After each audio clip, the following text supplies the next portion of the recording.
You know, it's interesting, too, that the diocese had us go on this management business class. It's over 28 days, over 2.5 years. And kind of like how to learn all the business stuff. And, you know, last time we learned about general areas of responsibility, goals, and tasks.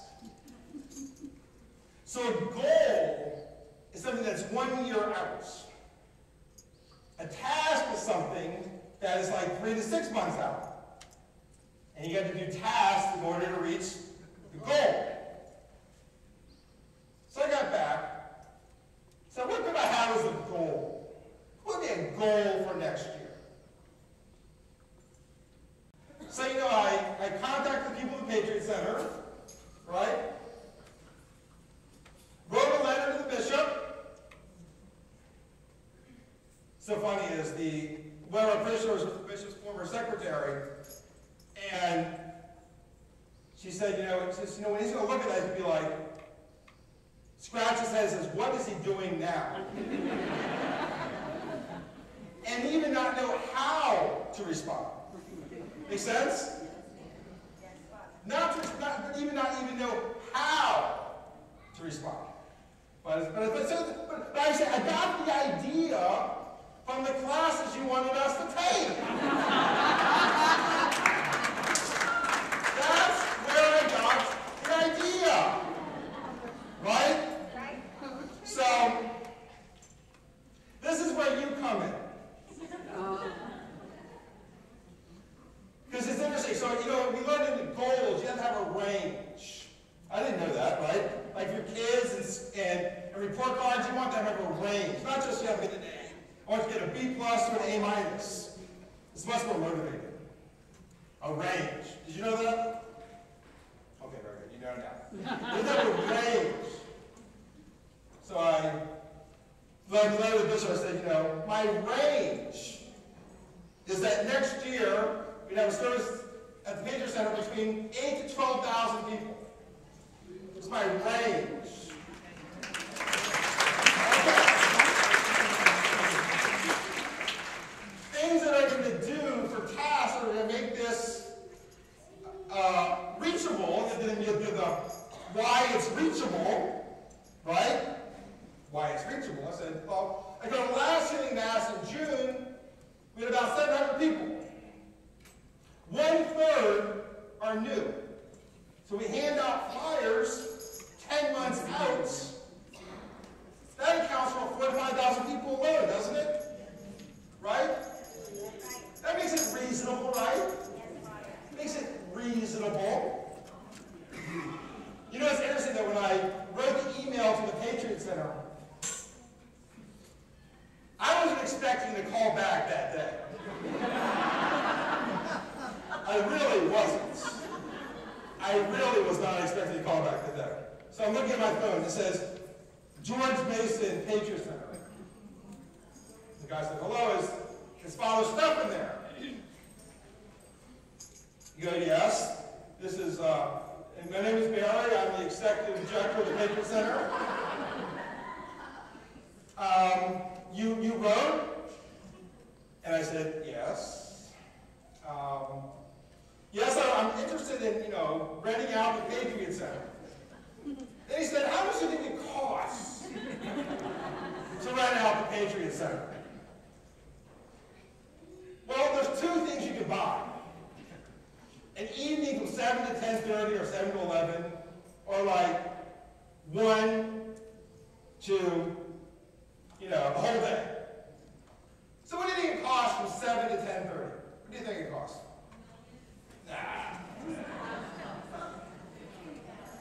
Nah, 25 to 30. That's not bad. Then it costs, to run it for the day, 55 to 60. So I'm just sitting there, these are just numbers. I mean, that doesn't seem undoable, right? In fact, it's interesting, I was, talking to this young person, somebody you wouldn't think had any money, and she said, and we're talking about, life, And the person said, I'll give you $5,000. A young person. You need any money. She goes, I got a $35,000 commission. You can have $5,000.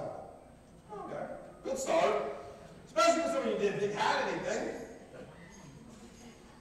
Didn't even ask. So it's interesting. He said, what do you want to do?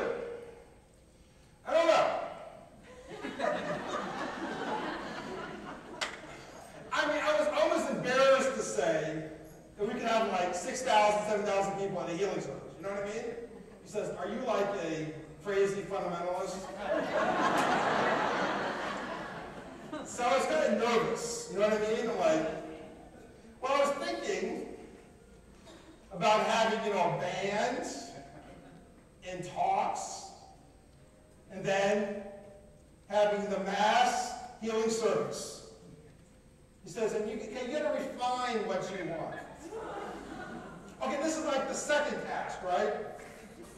Now I got to refine what I want to do, right? But it's interesting though, is you put that on Facebook, it's amazing. Like I think last week I was on EWTN radio.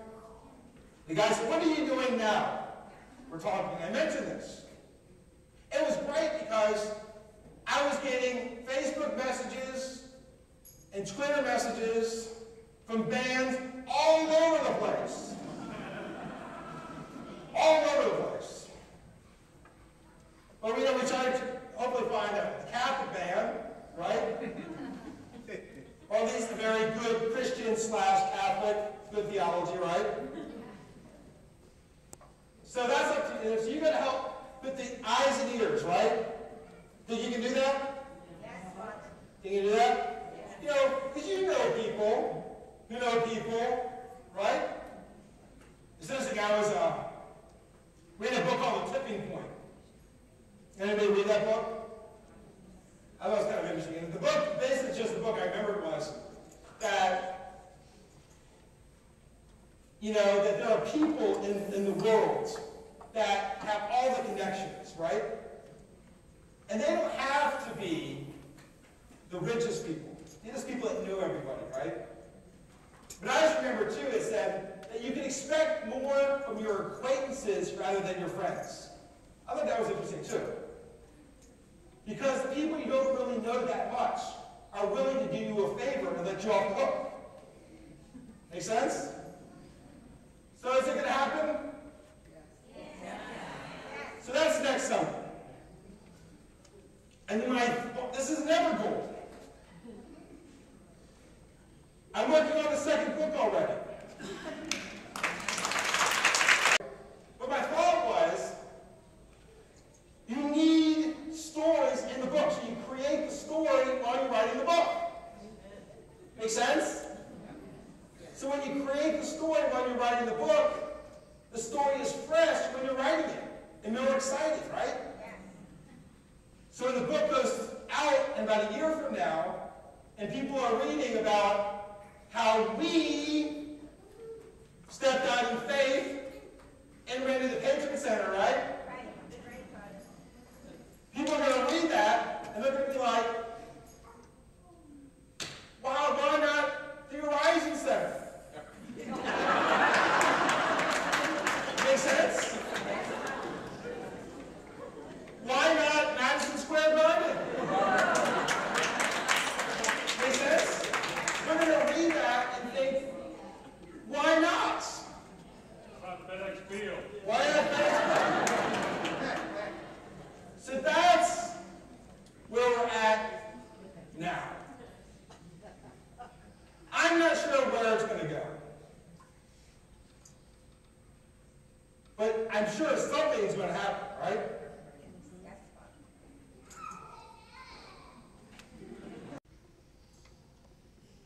Didn't even do the same thing with two people in a row, right? I remember one time I was here and somebody left, and they were like, I don't have time to get prayed over. There's so many people. They left. Only to call me later and say that they were healed. Right?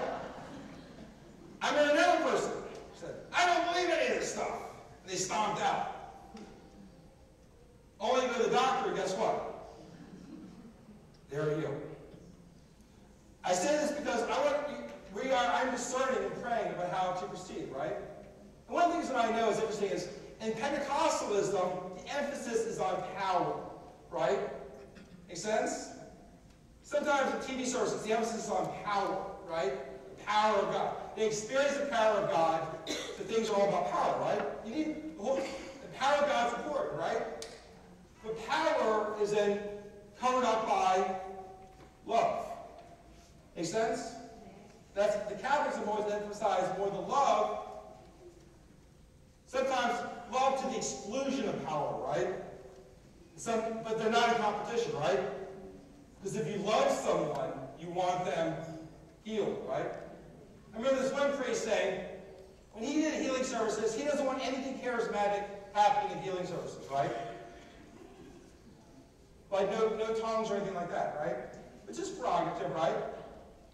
He said, but in my experience, right, I see that more people get healed when the services are a little bit more charismatic. You know what I mean? And we're not here just to waste your time, right? We're here so that you can experience healing, right? Make sense? So in my experience, more people get healed. And that's why we're here, right?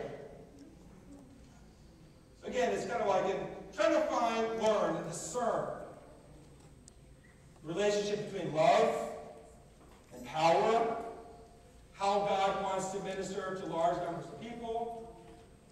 But I don't fully know how God wants to do it in and through me, right? Like I've seen other priests, right?